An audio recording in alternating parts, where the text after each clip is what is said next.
Hello everyone, few minute series जो कि अब पाथवे टू प्रीलिम्स है उसमें आपका स्वागत है। आज हम बात करेंगे सूफिज्म के बारे में। 12 इंपॉर्टेंट फैक्ट्स और पॉइंट्स हमें देखना है। इन सारे से क्वेश्चन आ चुका है अलग अलग एग्जाम्स में।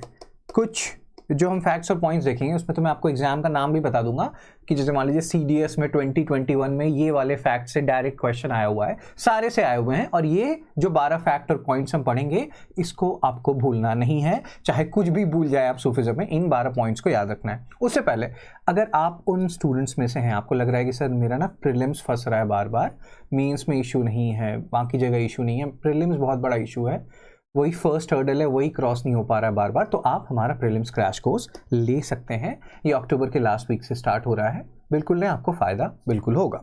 CSAT में भी इशू है तो आप विद CSAT ले सकते हैं, अदरवाइज विदाउट CSAT ले लें। ठीक है, अब चलते हैं, देर नहीं करते हैं और चलते हैं अपने सूफिज्म टॉपिक पे और 12 पॉइंट्स देखते हैं। ध्यान से देखिएगा, जहां पे मैं बोलूं कि ये फर्स्ट फैक्ट या फर्स्ट पॉइंट है इस पे फोकस कीजिए। यहां पे जैसे देखिए फर्स्ट फैक्ट, और ये जो पूरा ब्रैकेट है, आप क्लास 12th का हिस्ट्री NCERT चैप्टर 6 जैसे ही मैं ये पढ़ा दूं, इन सारे 12 फैक्ट्स को जाके उस चैप्टर से एक बार देख लीजिएगा। ठीक है ना, मतलब ये जो चैप्टर है इसी से देख लीजिएगा। ठीक है, पहला सूफिज्म जो वर्ड है ये नया वर्ड है, 19th सेंचुरी में ब्रिटिशर्स ने ये वर्ड दिया, इंग्लिश वर्ड है ये। ठीक है, इससे पहले जो वर्ड था वो था तसव्वुफ। ये वर्ड याद रखिएगा, कभी कभी एग्जाम्स में बहुत बार आ चुका है कि तसव्वुफ जो वर्ड है वो कोरिस्पॉन्ड किसको करता है। ठीक है ना, वो कोरिस्पॉन्ड करता है सूफिज्म को या भक्ति मूवमेंट को या कुछ भी, क्वाइन को, कुछ भी लिख देंगे वो। और अब सूफिज्म जो वर्ड आया उसमें कहते हैं कि इसका ना 3 बेसिक रूट वर्ड है, सूफ, सफा और सूफा। सूफ मतलब वुल, जो बताता है हम्बल ऑरिजिन सूफी सेंट्स का। सफा मतलब प्यूरिटी, आपको दिख रहा है, और सूफा मतलब प्लेटफॉर्म आउटसाइड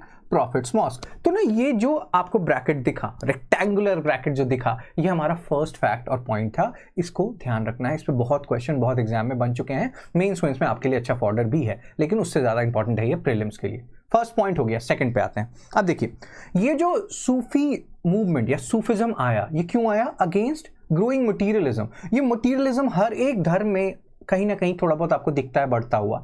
इस्लाम के अंदर भी ऐसा मटीरियलिज्म बढ़ रहा था और उसके खिलाफ ही आवाज थी। हम नहीं कह रहे हैं, NCERT कह रहा है। ठीक है ना, तो अब इस्लाम में बढ़ती हुई ग्रोइंग मटीरियलिज्म के खिलाफ आवाज बन के उभरा सूफिज्म। सूफिज्म के अंदर भी अलग अलग इंटरप्रिटेशन हुए कि कैसे हमें नहीं होता है, अल्लाह से कैसे मिलना है, क्योंकि वो मानते हैं कि प्रॉफिट मोहम्मद जो है वो एक परफेक्ट ह्यूमन बीइंग है। तो अबुल फजल की किताब है अकबरनामा। अकबरनामा का 3rd पार्ट है आईने अकबरी। आईने अकबरी के अंदर भी 5 पार्ट हैं, उतना आपको PhD नहीं करना। आईने अकबरी में उन्होंने 14 सिलसिलास की बात की है, लेकिन इंडिया में जो मोस्ट फेमस सिलसिला था वो था चिश्ती सिलसिला। ठीक है, और भी सिलसिला एक सुहरावर्दी है, कादरी है। अब यहाँ पे ये जो सेकंड फैक्ट मैं आपको बता रहा हूँ ये क्यों इंपॉर्टेंट है, यहाँ पे वो एक इंपॉर्टेंट चीज कह रहे हैं कि जनरली जो सूफी सिलसिलास का नाम होता है, जैसे कादरी सिलसिला है, वो जनरली फाउंडिंग फिगर के ऊपर होगा, लेकिन हमेशा सही नहीं है। चिश्ती जो ऑर्डर है उसमें आप आराम से कंफ्यूज हो सकते हैं कि मोइनुद्दीन चिश्ती, कुछ भी नाम दे देंगे, आपको लगेगा हाँ उन्हीं के ऊपर बना होगा, क्योंकि जो मोइनुद्दीन चिश्ती हैं वो बहुत बहुत रिवर्ड, नहीं होता, गरीब नवाज, बहुत बहुत रिवर्ड सूफी सेंट है। तो अब यहाँ पे बात ये चल रही है कि चिश्ती ऑर्डर का नाम किसी फाउंडिंग फिगर पे नहीं पड़ा, वो एक चिश्त टाउन है अफगानिस्तान में, उसके ऊपर पड़ा। इसीलिए सेकंड फैक्ट और पॉइंट आपके लिए काफी इंपॉर्टेंट हो जाता है। एकदम ध्यान से जो मैं बता रहा हूं उसको फॉलो करिए, इन सारे पॉइंट्स को आपको नहीं भूलना है। थर्ड फैक्ट पे आते हैं, थर्ड पॉइंट पे आते हैं। थर्ड पॉइंट क्या है? जैसे ना एक मेंस में कभी कभी क्वेश्चन बनता है जिससे कि प्रीलिम्स के लिए आपके पास काफी फॉर्डर आ जाएगा कि दिल्ली सल्तनत के पीरियड में सूफिज्म काफी बहुत तेजी से बढ़ा। वैसे कि सूफिज्म जो है वो काफी ओल्ड है, जितना ओल्ड इस्लाम है उतना ही ओल्ड सूफिज्म है। अरब कॉन्क्वेस्ट हुआ सिंध का 712 AD से, और उसी टाइम सूफिज्म आ गया था, लेकिन बहुत पॉपुलर हुआ वो दिल्ली सल्तनत के पीरियड में, और उसमें बहुत बड़ा रोल है ये जो चिश्ती सिलसिला के टीचर्स हैं इनका। और इन टीचर्स में भी मोइनुद्दीन सिज्जी, जिनको कि आप मोइनुद्दीन चिश्ती के नाम से भी जानते हैं, ये सबसे इंपॉर्टेंट है। अजमेर में दरगाह है, अकबर भी कहते हैं इनके दरगाह पे गए थे क्योंकि उनको बच्चा नहीं हो रहा था, और फिर उनको बच्चा हुआ, जिसको भी बोलते हैं जहांगीर। बच्चा हो रहा था तो मर जा रहा था, तो ये सारी चीजें। ठीक है, मोइनुद्दीन चिश्ती, अजमेर की दरगाह। निजामुद्दीन औलिया भी आपके लिए काफी इंपॉर्टेंट है, क्योंकि इनके जो एक डिसाइपल हैं आमिर खुसरो, वो बहुत इंपॉर्टेंट पर्सनैलिटी हैं। उर्दू का नहीं होता है इन्वेंशन, सितार का इन्वेंशन, बहुत सारी चीजों में आप आमिर खुसरो का नाम सुनते हैं। वो बलबन और जो स्लेव डायनेस्टी है उससे एसोसिएटेड है, खलजी डायनेस्टी से एसोसिएटेड है। फिर 1325 में, जिस साल उनके जो नहीं होते हैं गुरुजी, निजामुद्दीन औलिया की डेथ हुई उसी साल उनकी भी डेथ हुई आमिर खुसरो की। तो निजामुद्दीन औलिया, इस पे भी क्वेश्चन आ चुका है कि आमिर खुसरो किसके डिसाइपल हैं, तो इसलिए भी आपके लिए इंपॉर्टेंट हो जाता है। ठीक है, ये सारे टीचर्स का नाम आपको याद रखना है, प्लस उनका दरगाह कहाँ है। ये थर्ड इंपॉर्टेंट फैक्ट है सूफिज्म का। फोर्थ पे आते हैं। अब जो फोर्थ इंपॉर्टेंट फैक्ट है, ये क्यों इंपॉर्टेंट है, क्योंकि कोई भी चीज पहला वो बहुत इंपॉर्टेंट है। पहला मतलब पहला प्यार आपका, पहला बहुत कुछ पहला छोड़िए। सो अब यहाँ पे कहते हैं, हमने क्या बोला कि सूफिज्म नाम का कोई वर्ड नहीं था 19वीं सेंचुरी से पहले, तो उसको बोलते थे तसव्वुफ। और इस तसव्वुफ का पहला प्रॉपर एक्सप्लेनेशन जिस किताब में है, उस किताब को बोलते हैं कश्फ उल महजूब, और ये लिखा है अबुल हसन अल हुजविरी ने। अब ये क्योंकि वन ऑफ द अर्लीस्ट किताब है, तो इसीलिए किताब आपको याद रखना है कश्फ उल महजूब, और किसने लिखा है, ऑथर कौन है ये। ठीक है, पहला है, वन ऑफ द फर्स्ट है, इसीलिए आपको याद रखना है। ठीक है, अभी हमने बात की फोर्थ इंपॉर्टेंट फैक्ट की। फिफ्थ इंपॉर्टेंट फैक्ट पे आते हैं। मैंने आपको क्या बताया, एक और इंपॉर्टेंट चीज है जो आपको यहाँ पे कंफ्यूजन हो सकता है थर्ड फैक्ट में। मोइनुद्दीन चिश्ती और सलीम चिश्ती सेम नहीं है, दोनों अलग अलग सूफी सेंट हैं। बहुत लोग ना मोइनुद्दीन चिश्ती सर और सलीम चिश्ती दोनों को सेम समझते हैं। सलीम डायरेक्ट डिसेंडेंट है सलीम चिश्ती, लेकिन सलीम चिश्ती का जो दरगाह है वो फतेहपुर सिकरी में है, मोइनुद्दीन चिश्ती का अजमेर में। आपको लगेगा सर ये तो बच्चों वाली बातें हैं, ये तो सबको पता होता है। नहीं पता होता है, बहुत लोग कंफ्यूज होते हैं। फिफ्थ फैक्ट पे आते हैं। हमने क्या बोला कि इसमें जो सबसे इंपॉर्टेंट आपके सूफी सेंट हैं वो हैं मोइनुद्दीन चिश्ती, मोइनुद्दीन सिज्जी, उनको गरीब नवाज भी बोला जाता था, कंफर्टर ऑफ द पुअर। तो ये चीज भी आपको ध्यान रखना है। फिफ्थ पॉइंट हो गया। सिक्स्थ पॉइंट पे आते हैं हम। अब ना ये क्वेश्चन भी बहुत एग्जाम्स में आ चुका है, अब बस डालना कि who was the first Delhi सल्तनत रूलर जो कि विजिट करते हैं दरगाह पे, टॉम पे जाते हैं, और आंसर है Mohammad bin Tughlaq, first sultan to visit the shrine. कहते हैं कि ये ना थोड़े से मतलब लिबरल टाइप के थे, हिंदू के फेस्टिवल्स, मुस्लिम फेस्टिवल्स, सब फेस्टिवल्स में पार्टिसिपेट करते थे, लेकिन इनके पॉलिसीज थोड़े फ्लॉप हो गए, तो इसके कारण ये थोड़ा मोहम्मद बिन तुगलक जो है, जिनका 1324 से 51 का पीरियड है, जिनके टाइम में इब्न बतूता भी आए हुए थे, रिहला किताब लिखी गई है। ये चाइना को कनकर करना चाहते थे, लेकिन हिमाचल एरिया में, उत्तराखंड वाले एरिया में वहाँ की जो लोकल फोर्सेस है वो हरा देती है इनको, तो चाइना नहीं जीत पाते हैं। ये बहुत कम लोगों को पता होता है। तो ठीक है, ये खुरासन जाना चाहते थे क्योंकि वहाँ उनको लगता था बहुत पैसा वैसा है और मंगोल्स को हराएंगे, डायरेक्ट हरा के आएंगे। 1 साल की सैलरी दे दी इन्होंने अपने सोल्जर्स को, फिर बाद में वो प्लान लगा कि नहीं फीजिबल है, तो नहीं गए और सैलरी गई। तो ऐसी चीजें भी उन्होंने की है। ठीक है, चलिए अब यहाँ पे हमने क्या बोला कि अकबर यहाँ गए थे, लेकिन ये इंपॉर्टेंट नहीं है। सिक्स्थ फैक्ट तक अभी हमारा हुआ है, हमें फोकस करना है, गप्पे नहीं मारना है। गप्पे मारेंगे तो आधा घंटा लग जाएगा इसको करने में। अब सेवेंथ फैक्ट, ये क्वेश्चन डायरेक्ट आया हुआ है इस साल के CDS, इस साल कह रहा हूँ CDS 2021 में, और उसमें क्वेश्चन था कि जो जहां आरा है, जहां आरा कौन है, आपके शाहजहां की बेटी। ठीक है ना, शाहजहां का जो पीरियड है आप देख रहे हैं 1627 से 58 का पीरियड है, ये शाहजहां का पीरियड है। उनकी एक बेटी थी जहां आरा, और जहां आरा और शाहजहां के रिलेशनशिप पे भी काफ़ी किताबें और बहुत सारे फॉरेनर्स ने कुछ स्टूपिड बातें लिखी हैं, वहां मैं नहीं जाना। क्वेश्चन एग्जाम में ये आया हुआ है CDS 2021 में कि जहां आरा ने जो बायोग्राफी लिखी है मोइनुद्दीन चिश्ती की, उसका नाम क्या है, और उसका नाम है मुनिस अल अरवाह। अब बहुत लोगों को लगेगा सर ये सब क्वेश्चन इतना टफ हिस्ट्री में आता है यार। NCERT class 12th NCERT chapter 6 में है आपका 7th फैक्ट, हम अभी डिस्कस कर रहे हैं मुनिस अल अरवाह। और वहां पे वो कह रहे हैं कि मैं गई मोइनुद्दीन चिश्ती की दरगाह पे, फिर मैंने इतर वितर जो है, फाइनेस्ट क्वालिटी का इतर जो है यहाँ पे टॉम पे छिड़का। तो ये सारी कुछ बातें हैं, वो सब छिड़का विड़का भूल जाइए, आपको मुनिस अल अरवाह याद रखना है, जहां आरा बेगम से एसोसिएटेड। ठीक है, 7th फैक्ट अभी हमने देखा जो हमारे एग्जाम पर्सपेक्टिव से इंपॉर्टेंट है। 8th फैक्ट पे आते हैं। ठीक है, और देख लेंगे कुछ बीच में छूटा है नहीं छूटा। 12 फैक्ट्स हमारे अभी हो जाने चाहिए क्लास जब तक खत्म हो जाए तब तक। ठीक है ना, अब 8वां फैक्ट है आमिर खुसरो। आमिर खुसरो से रिलेटेड हर चीज इंपॉर्टेंट है।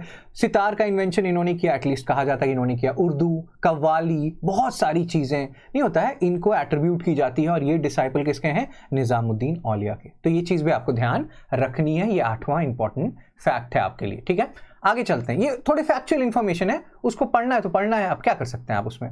ठीक है ना, 8वां इन्फॉर्मेशन हो गया हमारे पास। 9वें इन्फॉर्मेशन पे आते हैं, या 9वां जो फैक्ट है, 9th फैक्ट। अभी मैंने क्या बोला आपको कि मोइनुद्दीन चिश्ती और सलीम चिश्ती दोनों अलग हैं। याद रखिएगा, सलीम चिश्ती जो है डायरेक्ट डिसेंडेंट है बाबा फरीद के, और डायरेक्ट डिसेंडेंट है वो मोइनुद्दीन चिश्ती के भी। इनकी दरगाह है फतेहपुर सिकरी में, उनकी दरगाह है अजमेर में। तो ये 9th फैक्ट इंपॉर्टेंट फैक्ट, ध्यान रखना है, छोटी छोटी मगर मोटी बातें। 9th फैक्ट ना, 8th फैक्ट हमने कर लिया था।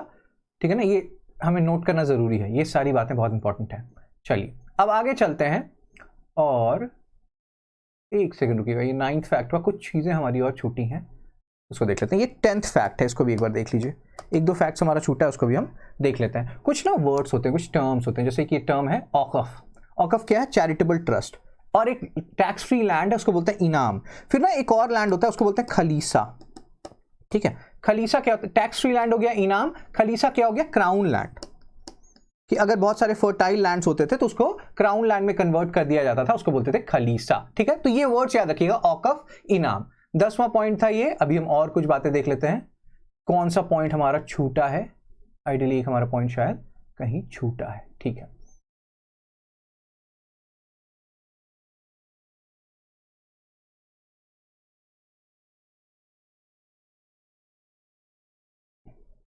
फर्स्ट पॉइंट हमने कर लिया कवर। सेकंड पॉइंट सिलसिलास भी हमने कवर कर लिया। थर्ड पॉइंट हमने, यस, हमारा ये पॉइंट छूटा है, ये 11th पॉइंट है हमारा। ठीक है ना, ये जो पॉइंट है ये क्या इंपॉर्टेंट पॉइंट है? देखिए जनरली क्या होता है, हमने क्या देखा कि जो सिलसिलाज हैं, सिलसिलाज में क्या होता है कि 14 सिलसिला के बारे में अबुल फजल ने आईने अकबरी में बताया। ठीक है ना। अब बहुत लोग होते हैं कि सिलसिलास जो हैं कहीं मिलते हैं, बातें करते हैं, उसको बोलते हैं खानका या हॉस्पाइस। कुछ ऐसे लोग हैं जो सूफी मूवमेंट में बिलीव रखते हैं, लेकिन वो इन खानका हॉस्पाइस में जाना नहीं चाहते हैं, उनको सूफिज्म की हर एक बात जो है वो पसंद नहीं है। ऐसे लोग सूफिज्म के अंदर ही हैं, लेकिन वो जो नहीं होता है एक्सट्रीम फॉर्म ऑफ एसेटिज्म को फॉलो कर रहे हैं, इसको बोलते हैं कलंदर, मदारीज, मलंग। ये याद रखिएगा, ये तो ठीक है। अब इसमें ही क्या हो जाता है, एक आता है वर्ड शरिया। शरिया क्या है? रिलीजियस लॉ है इस्लाम का। ठीक है, शरिया रिलीजियस लॉ है जो कि बेस्ड है कुरान और हदीथ पे। ठीक है ना। कुरान तो बोला जाता है कि वो अल्लाह की आवाज है। हदीथ के बारे में क्या बोला जाता है कि प्रॉफिट मोहम्मद की बहुत सारी बातों को आगे जाके अलग तरीके से इंटरप्रेट किया गया, और वो जो इंटरप्रिटेशन का रूप है वो हो सकता है सच हो सकता है उसमें कुछ और बातें ऐड की गई हो, ये है हदीथ।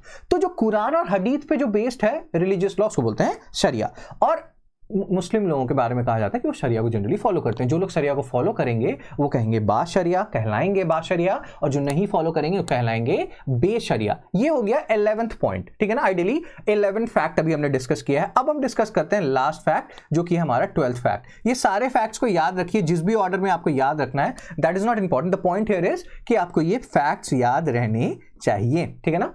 चलिए, अब जो सबसे इंपॉर्टेंट चीज है सोर्सेस के बारे में हम बात करते हैं। हमने ये पढ़ा है कश्फ उल महजूब, ये पहला जो होता है ना तसव्वुफ का इंटरप्रिटेशन है, कश्फ उल महजूब। अब यहां पे ना इन सबसे ज्यादा इंपॉर्टेंट है आपके लिए मलफूजत, मकतूबत। ये दो वर्ड याद रखिएगा। जैसे मलफूजत है अटर्ड, कि जो भी मान लीजिए निजामुद्दीन औलिया के जो भी अटरिंग्स थे, जो भी टीचिंग्स थे, उसको कंपाइल कर लिया गया एक किताब में। ठीक है, ये हो गया मलफूजत। आपको ना ये याद दिलाएगा थोड़ा श्रुति और स्मृति का। जैसे श्रुति लिटरेचर, स्मृति लिटरेचर है ना, उसकी थोड़ी ये याद दिलाएगा। श्रुति लिटरेचर जो कि नहीं, विच हैज बीन हर्ड और विच इज रिमेंबर्ड, स्मृति थोड़ा याद दिलाएगा। तो मलफूजत को आप थोड़ा सा श्रुति से कंपेयर कर सकते हैं, मकतूबत को आप थोड़ा सा स्मृति से कंपेयर कर सकते हैं, ऑल्दो दोनों सिमिलर नहीं है, बट याद रखने के लिए। मकतूबत में क्या है कि कुछ बातें हैं, कुछ टीचिंग्स हैं, नहीं होते, कुछ लेटर्स लिखे हैं, मतलब सेंट्स ने, सूफी सेंट्स ने अलग अलग लोगों को, तो ये जो कंपाइलेशन है ये मकतूबत है। मलफूजत में एक्चुअल टीचिंग्स हैं, मकतूबत में कुछ उन्होंने लेटर वेटर लिखा है, तो टीचिंग्स भी हैं कह सकते हैं आप, प्लस सोसाइटी के बारे में भी चीजें पता चल रही हैं। ये हो गया मकतूबत, मलफूजत, मकतूबत। और फिर है तज़कीरस जो कि बायोग्राफिकल अकाउंट्स हैं। अगेन इन चारों में अगर आपसे कहा जाए कि सबसे इंपॉर्टेंट क्या है, तो वो है मलफूजत, मकतूबत। ठीक है ना, ये याद रखिएगा, ये इंपॉर्टेंट है। ये जो 12 फैक्ट्स हैं, काफी ट्रिकी पोर्शन होता है सूफिज्म, और इस पे ना मैक्सिमम लोग गलतियां करते हैं। आप क्लास 12th एनसीईआरटी चैप्टर 6 उसके अंदर ये जो 12 पॉइंट्स हैं, जिस भी ऑर्डर में याद रखना है याद रखिएगा। बहुत बहुत थैंक यू बोलिएगा मेरे को बाद में जब इससे क्वेश्चंस आएंगे, और आ चुके हैं।